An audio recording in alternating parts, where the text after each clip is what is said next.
So hello guys, welcome to our channel Mehraj creation. So guys, আজকে আমি তোমাদেরকে নিয়ে যাবো এমন এক মেলা যেখানে পায়ের জুতো থেকে শুরু করে চণ্ডীপাত পর্যন্ত সব কিছুই পাওয়া যাচ্ছে।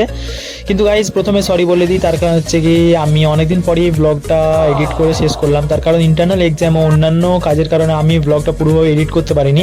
আর একটা কথা সকলের কাছে জানিয়ে রাখি যে শর্ট ব্লগ বানাতে অতটা টাইম লাগে না যতটা লং ব্লগ বানাতে লাগে, তো তবুও যতটা সম্ভব আমি বানানোর চেষ্টা করেছি। তো চলো বেশি কথা না বাড়িয়ে और शुरू करते हैं बिना किसी बकचोदी के।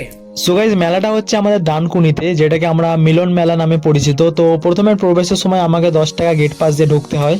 কিন্তু গাইজ প্রবেশের পর আমাকে একটু মেলাটা অন্যরকম লাগছিল, বিকজ ভিতরে মেলার মধ্যে আমার ভিড় অনেকটা কম ছিল আর চারিদিকে কি সব গ্রিন কার্পেট পাতা ছিল, যেন নিজেকে একটু ভিআইপি লাগছিল, সেটার জন্য নয়। কিন্তু এখানকার দামগুলো কিন্তু অতটাও হাইফাই বেশি নয়, মোটামুটি নর্মাল দামের মধ্যে সবকিছু পাওয়া যাচ্ছে। আর অনেকক্ষণই সময় কাটলাম আমরা এখানে। আর কি পাওয়া যাচ্ছে এটা বলতে গেলে প্রায় সব কিছু, মেয়েদের পার্স থেকে শুরু করে ছেলেদের কোমরের বেল্ট, বিভিন্ন বাড়ির হাউস হোল্ডের জিনিসপত্র, বালতি, টব, মগ, জগ, পেন্সিল, পেন এবং চাবি রিং থেকে শুরু করে সব কিছু, এবং বিভিন্ন আচারের দোকান ও ধূপকাঠির দোকান ও বিভিন্ন বাড়িতে শীতকালে লাগানোর জন্য যেসব চাষবাস করার জন্য যেসব বীজ পাওয়া যায় সেই বীজও কিন্তু এখানে বিক্রি হচ্ছে।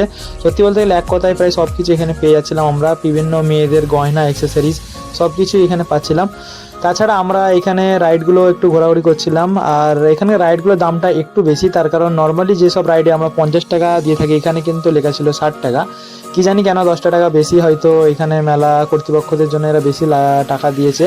তাছাড়া এখানকার স্থানীয় কিছু দোকানদার ও অন্যান্য যারা বাইরে থেকে এসে দোকান লাগিয়েছে তাদের সঙ্গে কিছুটা কথা বললাম।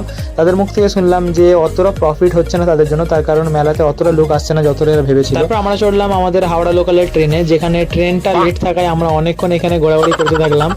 তারপর ট্রেনে ঘোরাঘুরি হয়ে যাওয়ার পর আমরা আবার ব্যাকে চলে এলাম মেলাতে, যেখানে চারিদিকে ঘোরাঘুরি করে থাকলাম আবারও। তার সাথে সাথে দেখো এখানে দোকান লাগানো হয়েছে আর্টিফিশিয়াল প্লাস্টিক ফুলের গাছের, যেটা দেখতে দারুণ লাগছিল। তাছাড়াও পাওয়া যাচ্ছিল মেয়েদের সুন্দর সুন্দর হ্যান্ডব্যাগ ও বাচ্চাদের ও বড়দের জন্য শীতকালীন বিভিন্ন পোশাক আশাক। সো আজকের ব্লগটা এখানেই। তো ভিডিও কেমন লাগলো অবশ্যই বলবে, লাইক করবে, কমেন্ট করবে, আর এমনই কন্টেন্টের ভিডিও পেতে আমাদের চ্যানেলটা সাবস্ক্রাইব করে নেবে। Tata, by.